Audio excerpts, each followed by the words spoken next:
察美国的部分，最近中国强制复工嘛，大家都知道中国已经开始陆续复工，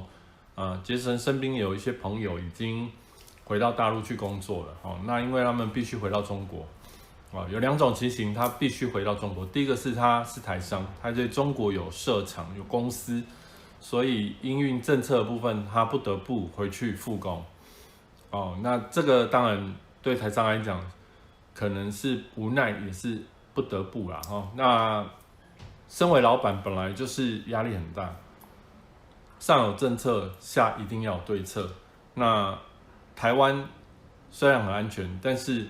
这些台商的资产跟他的投资在那边，他必须也要过去，所以我们台湾人要用一种比较宽容的心，就是说面对一些在中国的台商或是居住在中国的朋友，基本上如果他们没有去发表一些很特别的言论，或是说他们去跟你做一些言语上的挑衅的话，基本上你要用宽容心去面对，因为毕竟这20年。包括我父亲早年，他们都有进去中国去投资经商。那为什么呢？因为世界的变化，以前过去台湾政府的政策跟整个利益的导向，的确是这30年来，中国是台湾一个很重要的投资基地。那包括现在台湾有很大的制造业的部分都是在中国设厂。那这些朋友呢，他已经投资在那边了。他不可能说走就走，即便连富士康这么大的集团，鸿海这么大的集团，也不可能说我今天要撤出中国就撤出中国，所以将心比心，我常常讲，不管你是做行销、做创意、做创业，你是老板或是员工，你是老公或老婆，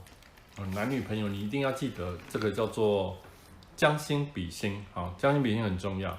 谢谢大家来线上哈，那我也希望说，如果你的朋友平常有在看《杰神异想世界》，也希望他能够赶快上来。如果没有的话，你可以邀请他一起上来。今天的主题比较轻松，因为放假日我比较想像上课一样现在有很多学生已经看到镜头上课就会怕，而且现在科技比以前发达，以前的话。因为频宽的限制，包括系统的限制，视讯教学大部分都是1对多，那现在呢，不但可以1对多、多对多、多对1都可以，甚至还可以产生各个的互动。我曾经辅导一个团队他们是做语言的这个线上教育平台，他这2-3年发展非常好。那这位创业者呢，他很聪明，他运用他以前是类似运动员这样的精神，然后他就很努力冲。那这2年非常的成长，爆炸性的成长。那在这一阵子，我相信他的公司应该也是获利不错，因为线上学习已经变成不得不，也是一个趋势因为没有时间空间的限制。包括说，它的线上平台不是只有教英文或者日文这么简单，它可以全世界各国语言。相对的，利用线上平台，这些老师可以从世界各地来。你可以就像我现在在家里跟各位连线，同理可证，这些老师也可以透过世界任何一个角落，即便老师在北极，他可能是在某个冰天雪地，但他可以教你当地的一些语言或文化，所以。知识很重要，但是透过科技跟资讯，可以让我们把资讯的传达更便利。就如同现在，我们在跟小孩子沟通的时候，有时候小孩子一听到一个单字，一听到一个陌生的东西，他就会马上去 Google 查询，去网络可以找到很多的资料，甚至去 YouTube 可以找到很多教学影片，不像我们小时候，你可能要查字典、翻百科全书。或是请教你的父母亲，那很多的东西，速度比较慢，但是我们在做的过程是比较扎实啦。那现在小朋友可能就是太仰赖高科技资讯，所以反过来，我们现在要很审慎去研究怎么样才能避免错误的讯息跟假资讯，让我们的知识呢，灌输在我们大脑里面灌输到错误的讯息哈。那所以最近有很多的一些网络的讯息，包括假新闻那我觉得我们在看这个世界的潮流，这个是趋势，所以未来包括很大社群平台，包括 FB、Google 等等、YouTube 等等，他们一定会建立很多的 AI 系统。这些 AI 系统是做什么呢？就是帮人去抓除弊的动作啦。以前我们会应用跑程式，或是用电脑去运算，去除程式的 bug 嘛。再先进一点，就开始用科技的东西去运算，去做你人类重复做的 routine 的事。好，那我个人认为呢，什么东西适合用 AI？大家现在都把这个热门关键字导入到 AI， 好像人工智慧就是王道，只要任何东西牵扯到 AI， 这个东西就是明日之星，就获利啊。那各位要知道 ，AI 这件事情不是不能做，但是你是一个长期的投资，而且要经济规模。就如同在公司里面有很多东西会去印那个表单，那表单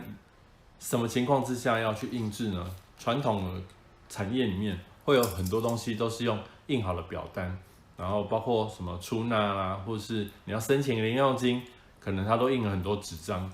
那甚至要用复写纸。好，那为什么要用复写纸？就是因为呢，